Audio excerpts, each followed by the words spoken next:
몰라요. 사진을 더 보여드리겠습니다.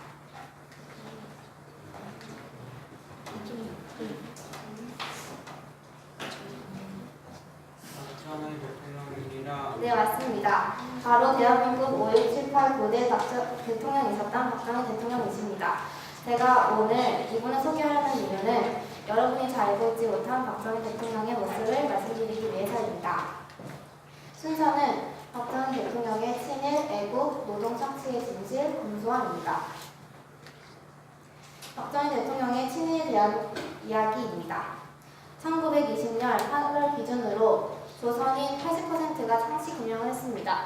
이런 나라에서 자의적인 판단으로 지목하기만 해도 친일이 될 수 있었습니다. 그런 사람들은 왜 친일을 했다고 할까요?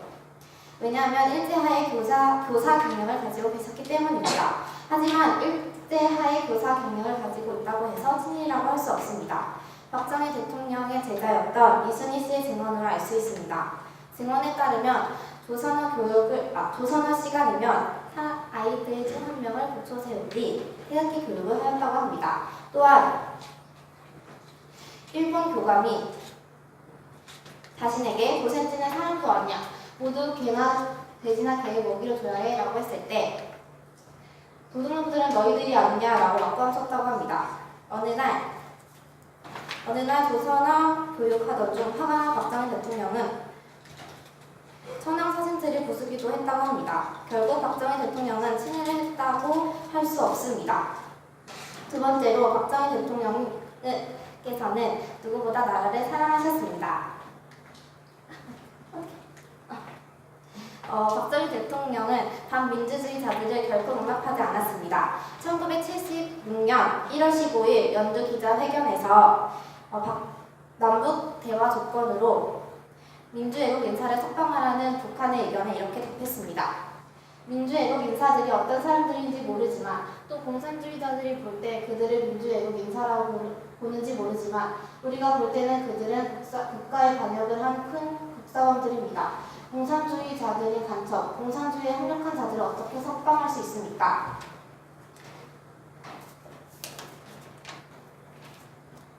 오늘날 대통령과 매우 다른 모습을 가지고 계셨습니다. 세 번째로 노동 착취에 대한 진실입니다. 이 사람 잘 아시죠?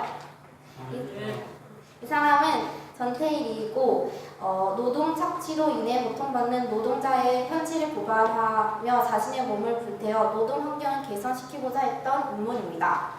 13살이라는 나이에 학교에 다닐 수 없는 가정 형편 때문에 직장을 구하러 온 젊은이에게 당시 사회는 일자리를 주었습니다. 13살 처음으로 직장을 얻은 나이에 1,500원이라는 월급을 받았고 3년 뒤 15,000원이라는 월급을 받아 무려 10배나 월급이 올랐습니다.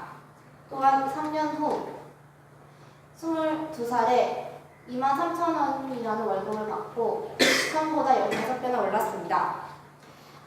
이를 전태일 월급을 12달을 곱해 연봉을 환산하면 27만 6천원이 되고 당시 한국 1인당 국내 총생산 8만 7천원 이었으므로 연봉 27만 6천원은 당시 1인당 국내 총생산의 3.2배라고 할 수 있습니다.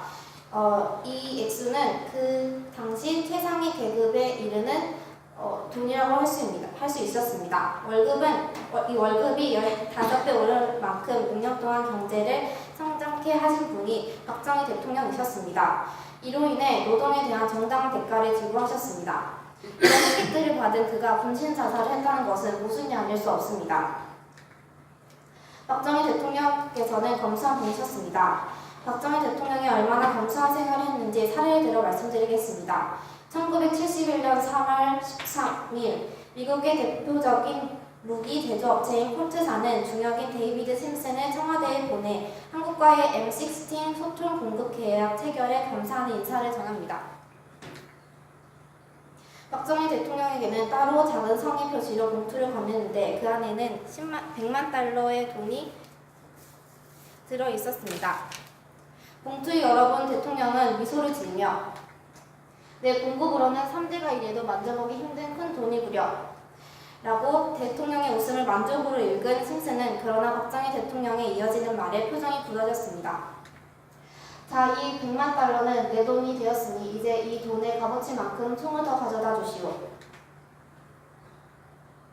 정색한 박정희 대통령은 봉투를 다시 건네며 당신이 나에게 준 돈 이 100만 달러는 내 돈도 그렇다고 당신 돈도 아니오. 이 돈은 지금 천리 타향에서 일하고 저 멀리 월남에서 피를 흘리며 싸우고 있는 내 형제, 내 자식들의 땀과 피와 바꾼 것이오.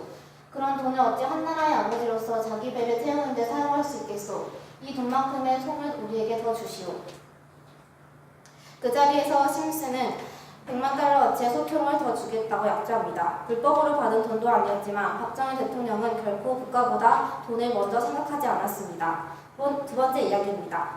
1979년 10월 23일 박정희 대통령이 김재규의 총을 맞고 병원으로 이송되었습니다. 그 당시 박정희를 본 응급실 군의관들은 그 시신이 대통령인 것을 몰랐습니다. 당시 군의관이었던 정규형 대위의 증언입니다. 병원에 들어갔을 때는 얼굴에 피가 묻어 있었고 검시자들이 응급처치 중에도 자꾸 수건으로 얼굴을 덮었습니다. 그리고 시계가 평범한 세이프였고 넥타이 핀에 넷기가 벗겨져 있었으며 뼈대도 휘어져 있었습니다. 그런 여러 가지 사실로 미루어 각하라고는 상상도 할 수 없었던 것입니다. 박정희 대통령의 의복은 돌아가시는 순간까지 초라할 정도로 소탈했습니다. 대통령의 장례식이 끝나고 집무실을 청소하며 남은 특이한 물건들이 있습니다. 선풍기와 파리채와 부채입니다. 박정희는 전기를 아끼기 위해 여름에도 일정 온도가 아니면 에어컨을 틀지 못하게 했습니다. 그러한 이유로 집무실 내부에서는 선풍기와 부채를 사용했습니다. 그 밖에 1층 집무실과 2층 침실 화장실에 있는 변기에 모두 벽돌이 한 장씩 들어있었다고 합니다. 특히 2층 침실의 화장실은 아무도 보지 않는 곳이었습니다. 결론적으로 여러분은 죄송합니다. 건국의 아버지의 뒤를 이어 경제를 이렇게 성장시키고 누구보다 국가를 사랑했으며 공산주의자를 극도로 혐오했던 박정희 대통령을 우리는 존경하고 기억해야 한다고 생각합니다. 어떤 사람들은 그래도 박정희 대통령은 잘못을 하지 않았냐라고 말씀하실 수도 있습니다. 하지만 사람은 언제나 누구에게 비난받지 않을 만큼 완벽하지 않습니다. 여러분, 이 사진들의 인물을 아십니까? 카를 구스타프 만네르헤임 대통령과 링컨 대통령입니다. 핀란드의 영웅 카를 구스타프 에밀 만네르헤임 대통령은 핀란드가 러시아의 공국으로 전락할 당시 태어난 인물입니다. 그는 러시아 제국 육군에 입대하여 중장 계급까지 달았습니다. 그러나 러시아 제국 폐망 후 친러시아 혁명파와 반러시아 혁명파로 핀란드가 나누어졌을 때 반러시아 혁명파에 서서 전쟁을 승리로 이끌어 핀란드를 지켜냈습니다. 그런 구스타프 대통령을 핀란드 국민들은 조국의 영웅으로 존경하지 민족 방역자로 매도하지 않습니다. 흑인 노예 해방의 아버지 링컨 대통령은 미국 역사상 가장 위대한 지도자로 칭송받습니다. 하지만 이런 위인에게도 어두운 면이 있었습니다. 남북전쟁 62만 사망자를 포함해 총 97만 명의 사상자를 냈습니다. 전쟁 기간 5년 동안 미국 국민을 공포와 고통과 굶주림이라는 폐폐함 속으로 넣은 장본인이 바로 링컨이었습니다. 또한